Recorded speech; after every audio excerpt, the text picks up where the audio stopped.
Hello and good morning. Hello and good morning. Am I audible? Hello. Can you hear me?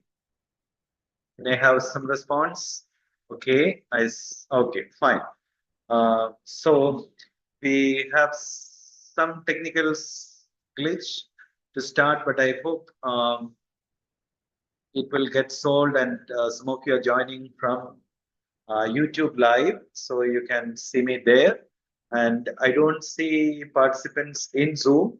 I do not know why, but nevertheless, I would assume that you are able to hear me through YouTube or some other channel. Okay, so the purpose of today's meeting is to give you an overview of the course, which is already available in the syllabus, but I will sort of explain this to you once again. And then I will take questions from you through Zoom or through the Google platform. Okay, so feel free to chat with us when this is going on. So joining with me is uh, Mohammed Sadiq, who is the TA for this course, and of course the NPTEL platform facilitators are also there. So they will clear all your technical doubts about the course. Okay. So, so as you must have read in the course outline or the course layout, this course is titled Business Intelligence and Analytics. Okay. Business Intelligence and Analytics, or BIA in short. So analytics has several applications. One of the domains where analytics is widely applied or useful is the domain of business. Okay.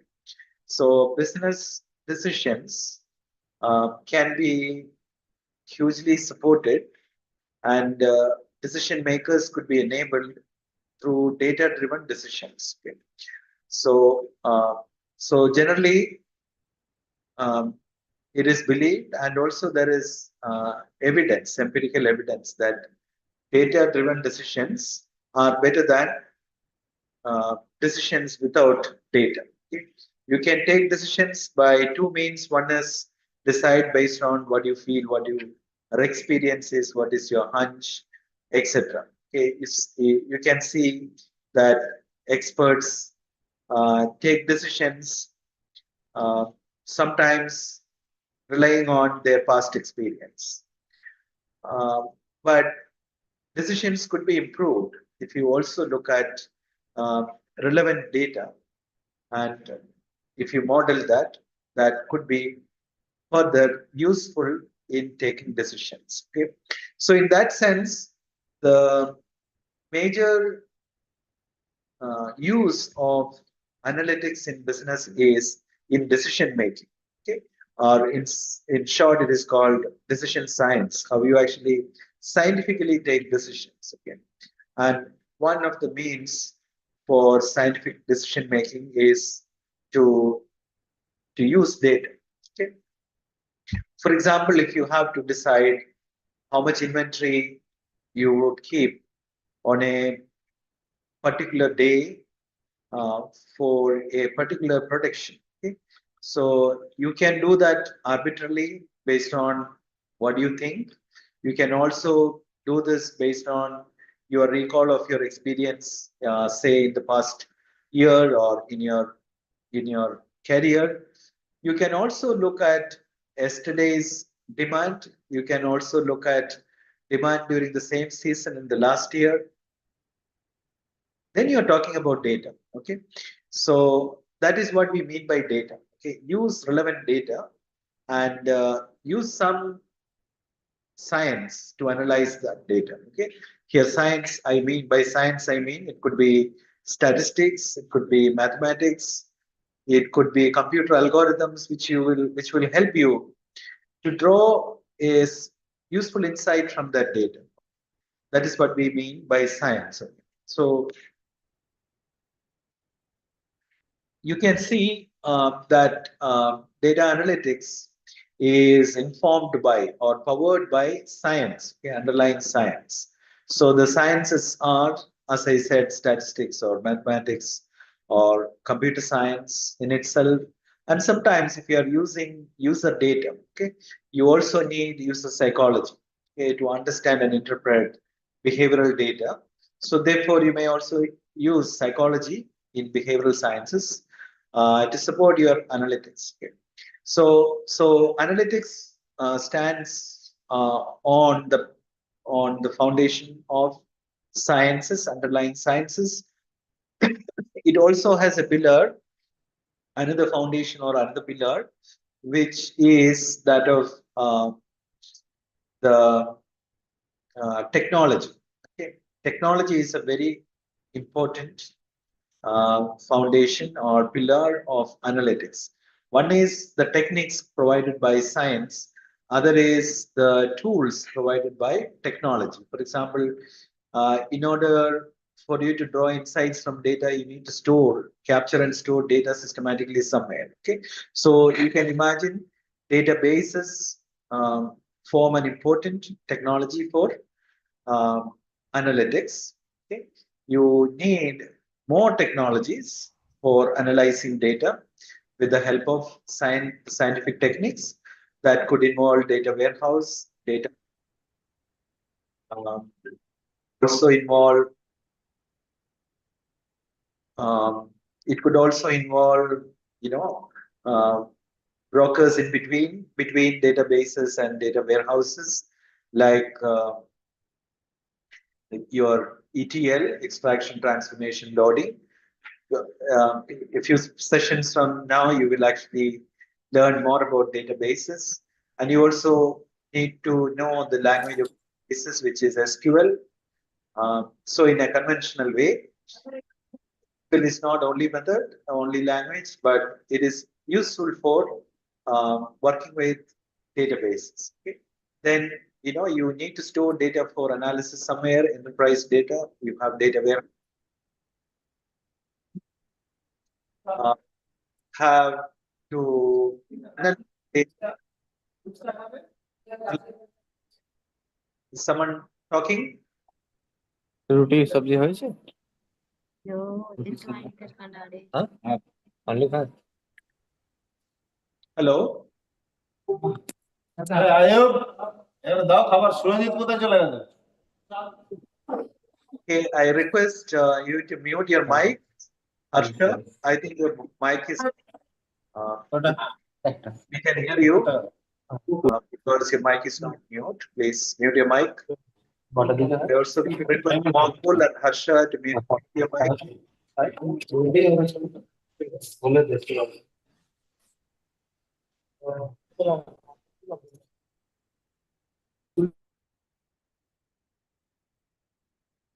Okay, thank you.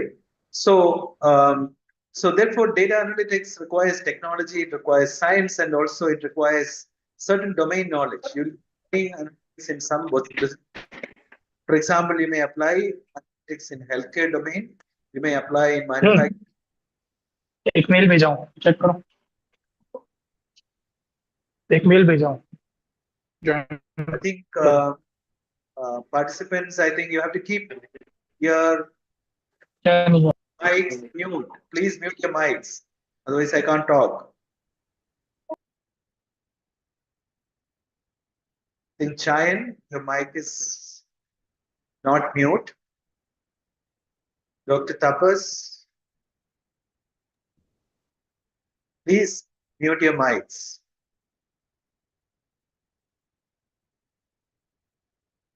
All right. So I was just giving a background of what analytics does. Analytics enables business decisions, and analytics requires knowledge of sciences, knowledge of technology, and knowledge of business domains. Okay? So in this course, you will be introduced to the scientific techniques with the assumption that you understand statistics, okay, to some extent. Okay? I think in most undergraduate disciplines, you learn some basic statistics. Okay? So which is required. For example, if you do not know what is mean, what is median, what is mode, what is standard deviation, variance, then you can't do this course, because I will be proceeding with the assumption that you understand basic statistics and some inferential statistics. Okay, for example, correlations, and say how to do a t-test, say test like ANOVA. So these are prerequisites for the course, and if you do not know them, and if you are not willing to learn them, okay, then you should not be doing this course, because you are going to the roof without having a foundation. It's not possible. Okay? So therefore, be willing to refresh your foundations and be willing to work with statistics and basic algorithms, basic programming. Only then you can actually do this course well. Okay? So week after week, you will be learning progressively about data analytics or business intelligence and analytics. So we start with data and data engineering or dealing with data. That is the early part of the course. And subsequently, we will take you to data mining and analytics process and modeling techniques. So we discuss models in one session in detail, and the trade-off in different selection of different types of models, etc., etc. Okay, so so please do read the reading references that are given for different sessions. I think I have, with the help of my TA, we have tried to give you a lot of references, okay, which are also available online. So if you go through those references in the course layout, you will find that a lot of them are accessible free. Okay. And I am using two textbooks. You can see the textbooks have to be procured by the participants. One is Han et al. 2023. Okay, and this textbook has to be procured by you, because for each session there is a reference. There is another textbook which is James and others. This book can also be procured, and the authors are kind enough to post the PDF of this book online.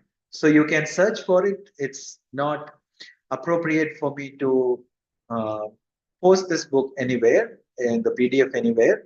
So please search for this book. I'm sure you will find it. Search and you shall find. Seek and you shall find. All right. And so this is a session where you can ask us questions if you have questions to ask. And I will be happy to answer your questions. I'm open.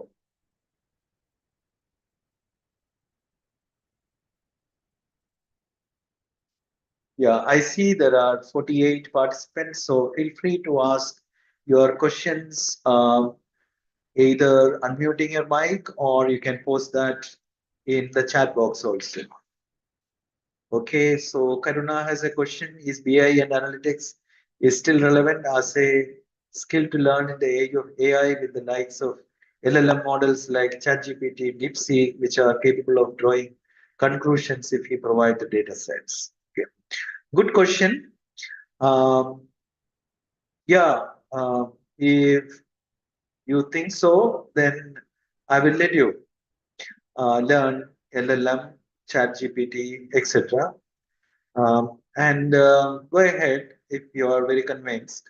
But this course doesn't teach you large language models or generative AI. That is not the objective of this course, obviously. And therefore, if your objective is to learn large language models and generative AI, you should take a course like that. Okay? So therefore, what I suggest is look at the objectives of this course, and if this interests your career, and if this interests you in terms of laying some foundations on how to analyze data, okay? Particularly large data sets for the purpose of decision making, then you should take this course. But on the other hand, if you are very infatuated by the current uh, AI trend and that is all you want to learn, please go ahead, because then you may also think that you don't need statistics anymore. You don't need, other computer science anymore. You don't need psychology anymore, because LLM will solve all problems. Then uh, it is fine. Okay, so that is a different way of thinking. But I would suggest that you should not build without foundations. And you will also learn that when you do this course towards the end, you will learn neural networks. So you will find that what is the brain of AI? It's basically the neural nets, be it LLM, be it vision models, or any AI models that is used today. Neural networks form the underlying foundation, right? So machine learning is the engine. Okay, so therefore, without engine, uh, you cannot drive a car, right? So AI is the car or the vehicle. So we take the course on its perspective. Okay? Don't miss the an appropriate understanding of the field of ML and AI. So this is a part of the ML and large ML and AI landscape. Uh, does that make it clear, Karuna? Okay, she's not here. All right. Oh, okay, fine, fine.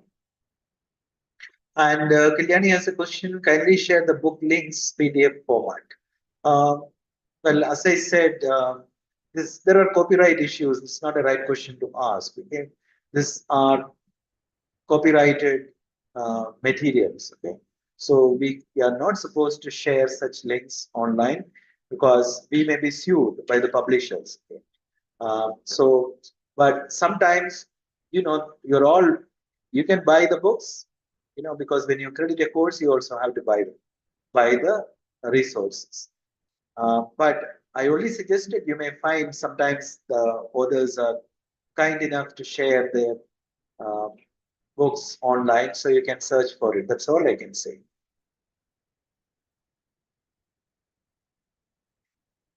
All right.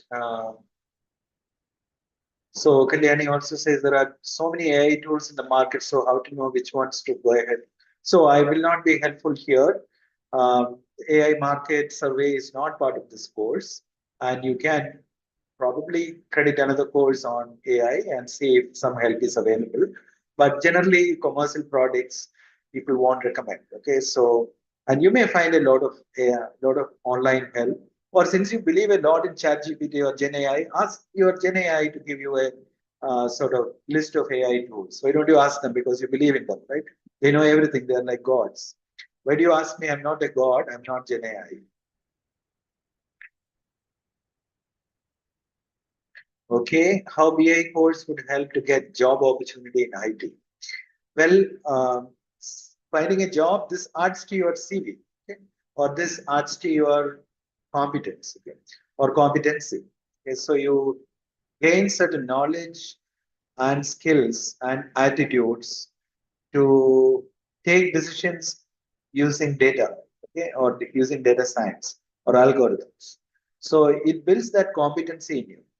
And now, how you position for a job is the next step, okay? Where you search for a job, you look for opportunities, you may be in LinkedIn or other platforms. And when somebody asks for your competency, you present, well, I've done a course. And what did you learn? You have to articulate, okay? I can't get you a job, but I can provide you the competency to get a job.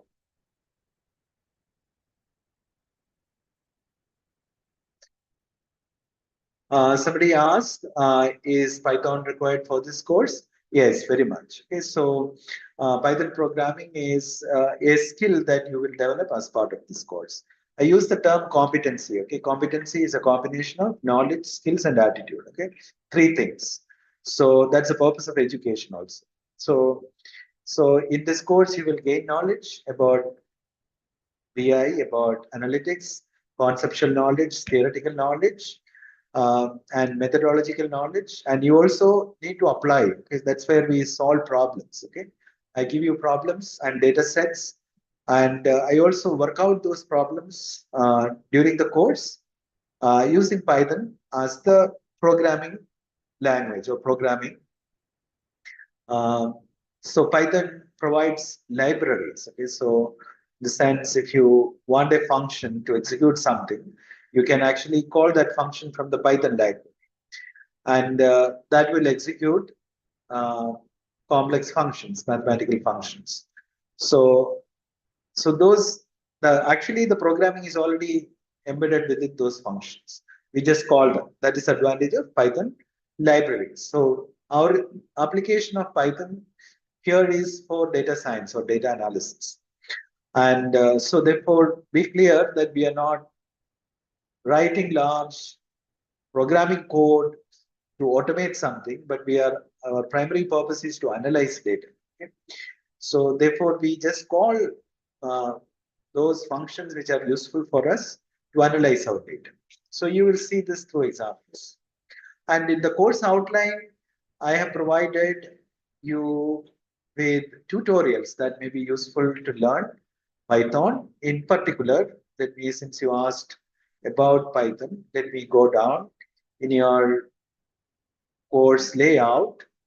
In the appendix, I have given you resources for learning Python and R.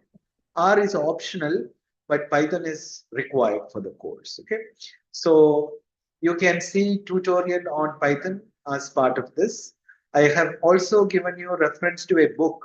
This book is free and available online. I have given you the link to it because the authors have posted this online. It's an online book. Wes McKinney McKinney's book Python for Data Analysis. Okay, this is the textbook I recommend for this course, and this is available online.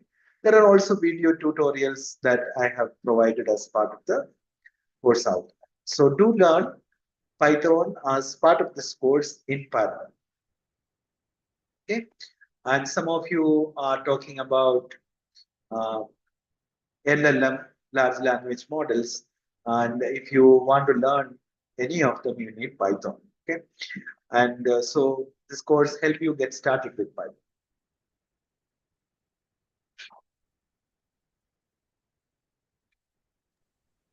Okay, Hello, sir. Hi, sir. hello. Yeah. Thank you so much for this live session.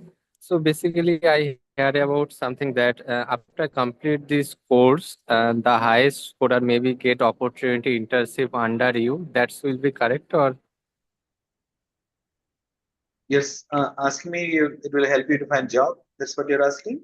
no, sir. The internship under you get after this complete the course, the highest scorer get internship opportunity under you something. Well, see, NPTEL offers certain internship opportunities. I think that is competitive. That also, I'm not sure. I'm guessing here. Okay, it also depends on your performance, okay, in the course. So, but I'm not the right person to answer this question as to how this opportunities are provided. You can check with NPTEL. They are here alongside. They may answer your question. Okay, okay. Thank you so much. And Yeah. one thing one thing is popular that will be AI agent. So that's our integration with this course or something. That's what I'm saying. This is not an AI course, but the this course is in the ML space, machine learning space. Okay. But as I said, machine learning is what drives an AI. So, so how does AI learn? Okay, this through learning algorithms. Okay, so you'll be learning neural networks in this course, which is a part of the AI system. But AI Okay, is okay. not Thank you so all much. about this, but you will also learn underlying algorithms. Okay, okay, okay. Thank you so much, sir.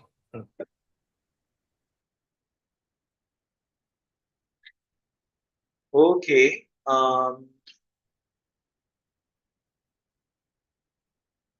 Okay, let me actually look at your queries that are coming up.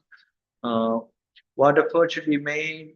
Sorry, before that, Python. The exam questions regarding the tools will come. Will the questions be like weekly assignments? Yes, Saptarshi. Um, the weekly assignments indicate how the final exam is going to be. As I said, since SQL and Python are part of the skills that you need to learn, you can expect there could be questions, related questions in the final exam, but final exam is not all about programming. It may be a small component. Okay, from YouTube, what effort should we make to increase the accuracy of data-driven decisions?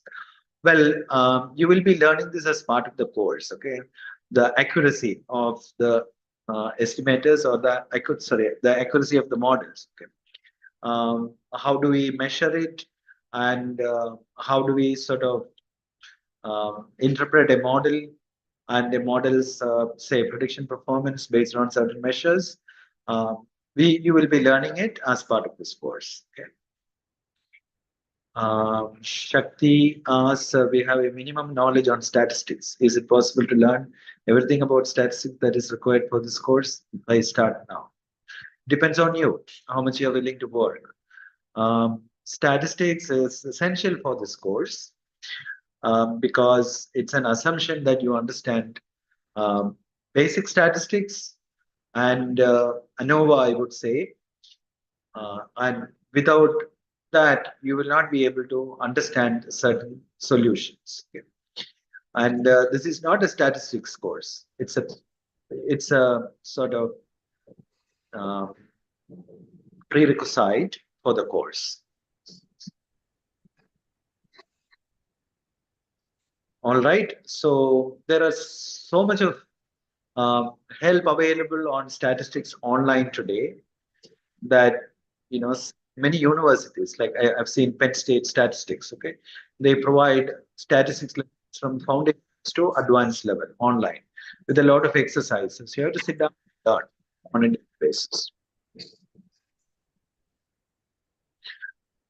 What is the perspective, Tapas? What is the perspective of leveraging this course and skills in the fields of healthcare and finance? Well, applications, as I said, are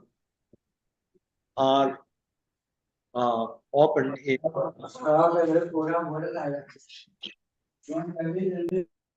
Who is actually talking? Please mute your mic. So there are applications in different domains. I don't discuss an application in healthcare, but we do have a lesson on capital markets. That is application in finance. Okay, in this course. All right. So do explore other applications after you learn the concepts. Week 3, online analytical processing concept of data cube and data cuboid of computation is not clearly understood. So can you please speak once here? Okay. But I did not know where your specific problem is. So data cube, as I explained in the class, is a metaphor that is used to explain the concept of the schema, the database schema for the OLAP. OLAP is the front-end query. The managers, the top-level managers, may ask questions which involves multiple dimensions and looking for certain facts, summarizing or aggregating the facts, multi-dimensional. Dimensions meaning dimension of time, dimension of location, dimension of product, dimension of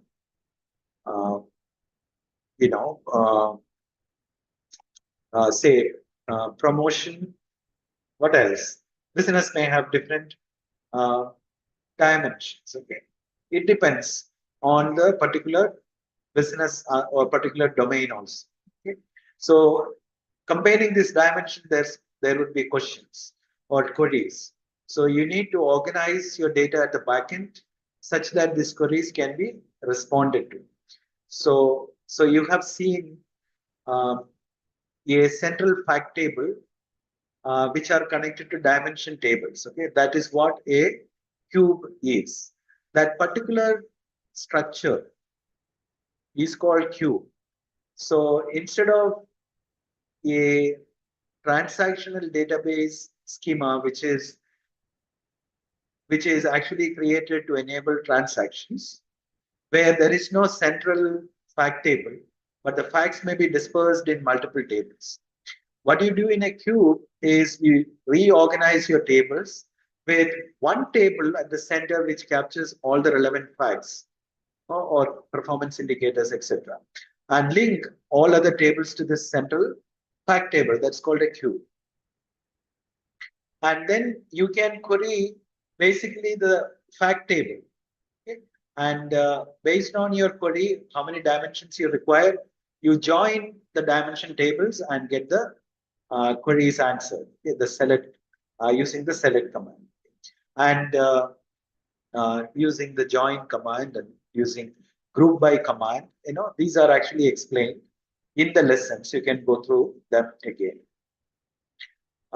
Is there any specific thing that you want me to answer in the OLAP? This is the concept of OLAP. I explained it again. I don't know. I think who is asking this question? Is it Kalyani? Did I answer your question?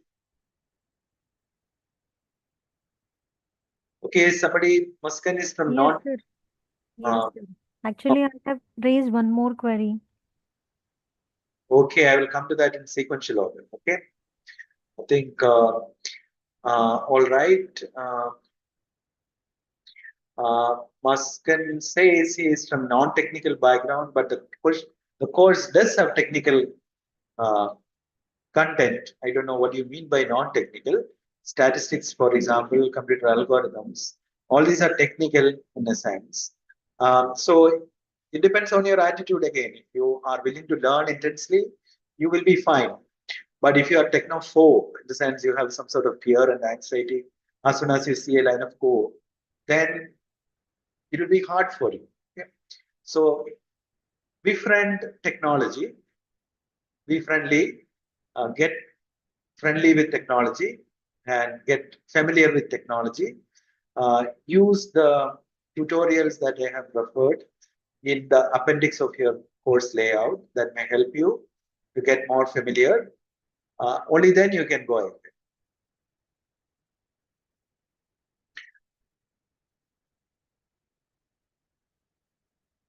Okay, so Kalyani has a question: how many cuboids in an n-dimensional cube? I think the formula is given in the textbook and also in the slide. Let me pull that out since you're asking a very specific question.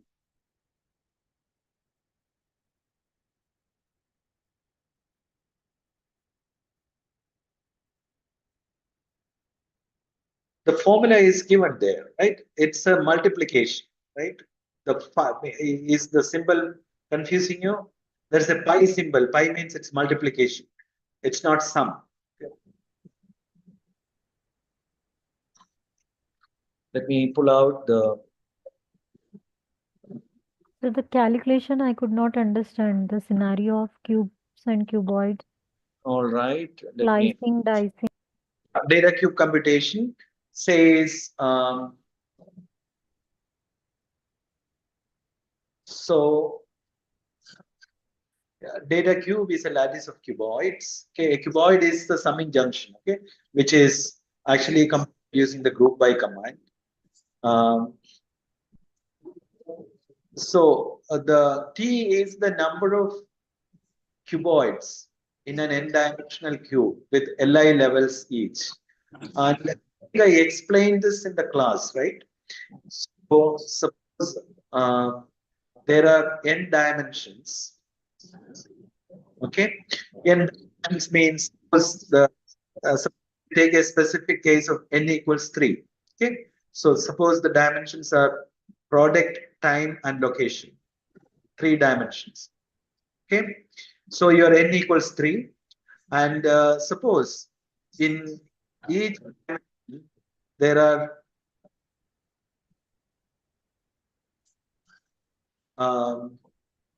say a given number of levels. Okay. So suppose you come to say the first dimension, and the first dimension has how many levels? Okay, that is what you're looking at. So how do I share this with you? Suppose in product, so say let's take time. Okay, easy to explain. So suppose in time there are, say you start quarter, then quarter, month, okay, and day.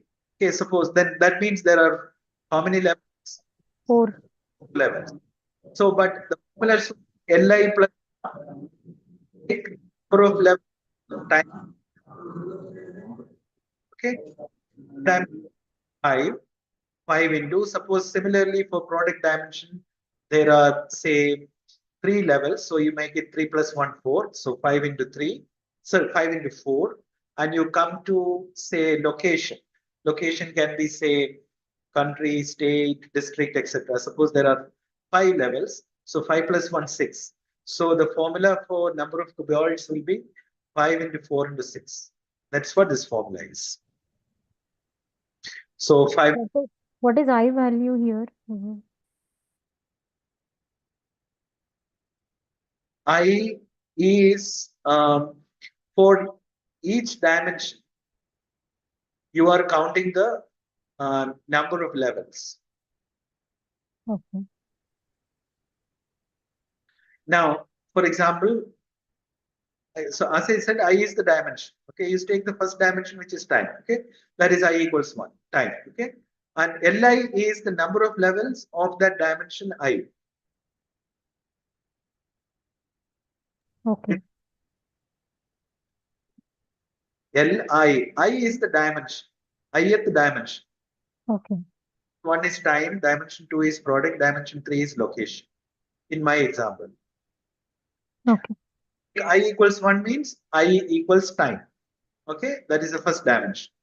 Li means number of levels of time dimension. I stands for dimension. Why the pi value, sir? Pi is a symbol which signifies product multiplication. You know the sum? Yes, yes, yes. So sigma sums. Pi symbol shows product. Product of.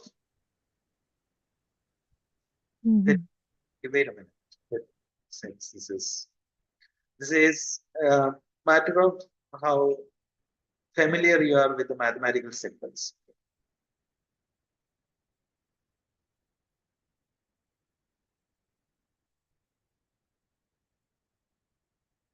Are you able to see my? Can you see my? Yes, sir. Yes, yes. All right. Now let us take this case. This pi actually is a symbol which says product of. Okay. Not able to write well. Product. It only means product of. Are we taking the pi value? If 3.14? instead of pi, if I use the symbol sigma, you would have actually taken it as sum of. These are Greek symbols Yes, with yes. mathematics. Okay, it's a mathematical symbol for product. So we are not taking the pi value here. We are, it is not the pi value in circle. Okay, it's not the, that is not the pi. It's not pi equals 3 point something. That is not the pi here. Pi is a mathematical symbol like the sum symbol. Okay, for product. Okay, so that is saying, suppose you have 3 dimensions, which is time.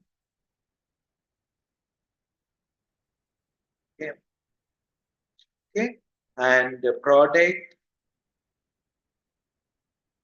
Here, what I mean by product is not the mathematical product, but don't confuse here, okay?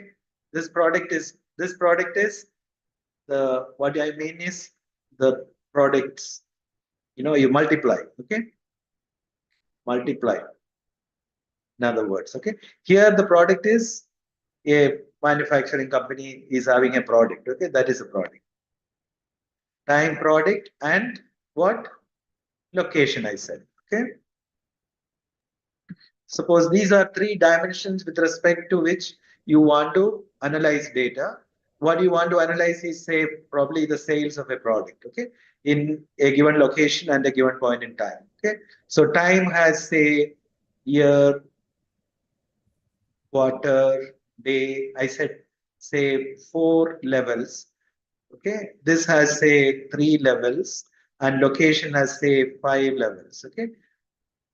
Location starting from country, state, county, and city, and so on, okay. These are all different levels, okay, at which you want to analyze data. If that is the case, how will you compute the number of cuboids, okay? It says n is the number of dimensions. What is n here? 1, 2, 3. There are 3 dimensions, okay. N is equal to 3. Take the first dimension, which is time, okay. I equals 1. Then you come to the first dimension and look at how many levels are there. 4 levels are there. Therefore, for I equals 1, it becomes 4 plus 1, because Li plus 1, okay. Li plus 1, okay. Now this is where the symbol matters, okay. This is a product symbol, okay. So therefore I multiply, I don't sum. Into, I come to I equals 2. I equals 2 is product, and how many levels are there? 3 levels, okay. Therefore it becomes 3 plus 1,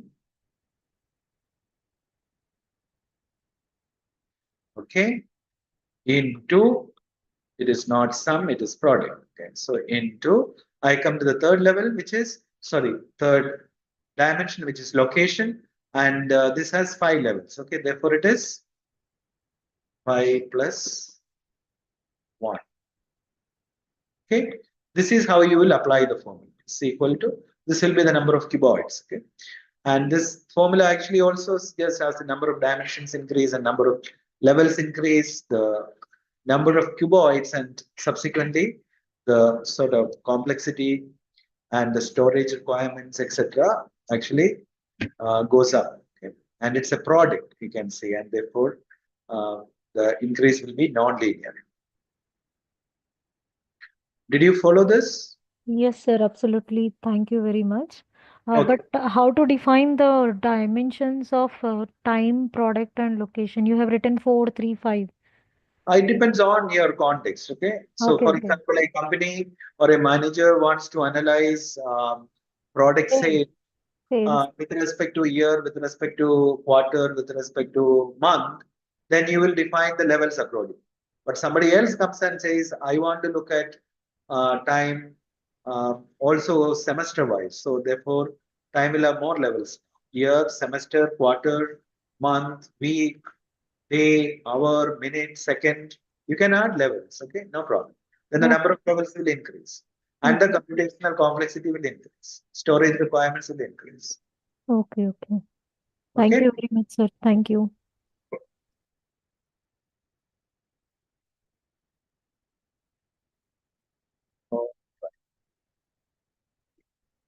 Okay. Now the coming to the next question.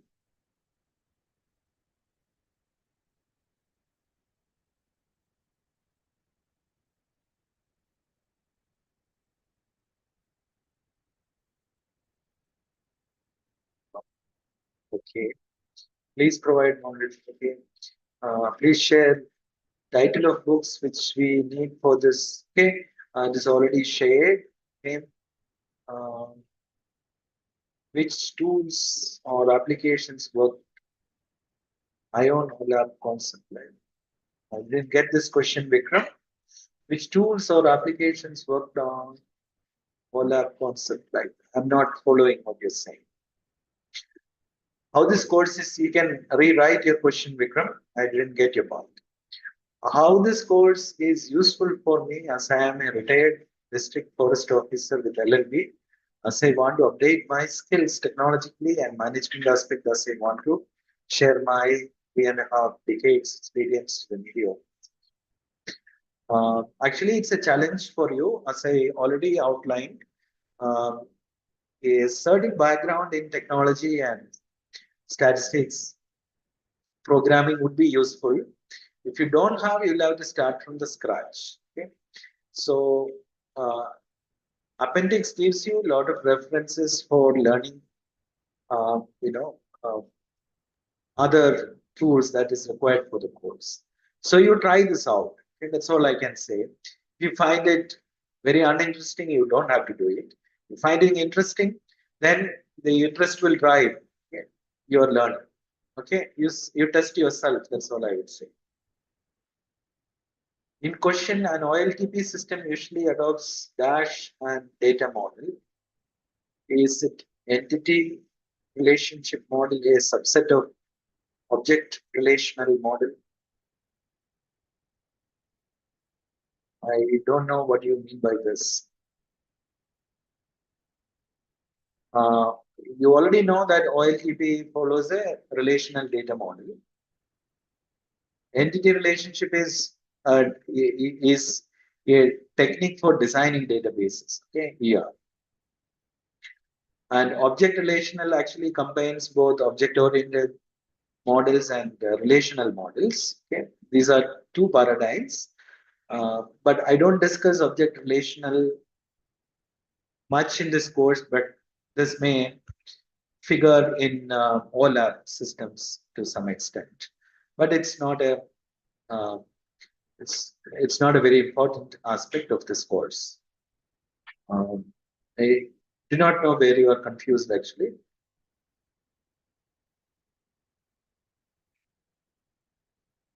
Okay, so somebody has asked, Kalyani has asked questions about voice record, normal form, BCNF. But I would just say that we are not, just don't worry about it. Okay? There are normalization techniques beyond, the BCNF, the 4NF, 5NF, 6NF, etc. But that is not, I would say, up to 3NF. If you understand, that is fine. Okay? For the sake of completeness, I think BCNF is also explained as part of the course. But the purpose of normalization is to basically fix redundancy, okay, and data integrity. So to that extent, it is discussed in the course. And I would just leave it there.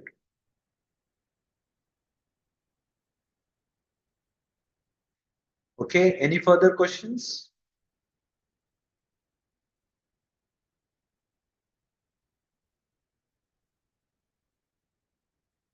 Okay,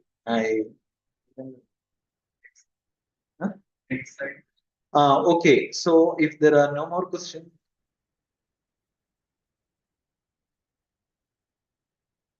Saptarshi, yeah, normalization process. Well, you can automate a lot of these processes by tools. Okay, but see, if you use tools, you must also know what the tools do. So that's what we are explaining.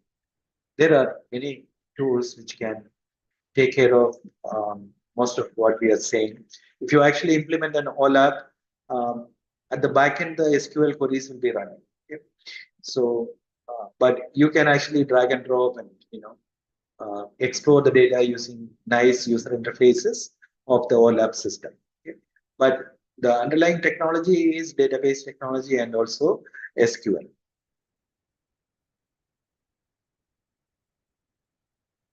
Okay, pretty good. Okay, thank you very much for enrolling for the course, and we sincerely wish you enjoy the course, taking it as a challenge to learn whatever you learn is new.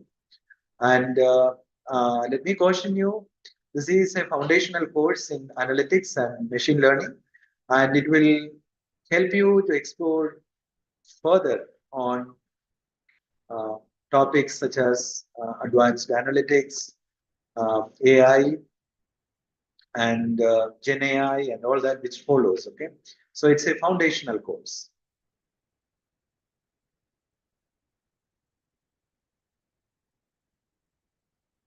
Okay, somebody wants to know who are power users. Power users are users who have technology. Okay, those who are familiar with technology. Light users are users who don't. For example, if you know SQL or if you know databases, you are a power user. Okay? But if you are a user who was simply asking questions, okay, I want these answers. I don't know what is in the backend. Is a light user. He or she is a light user. That is a context.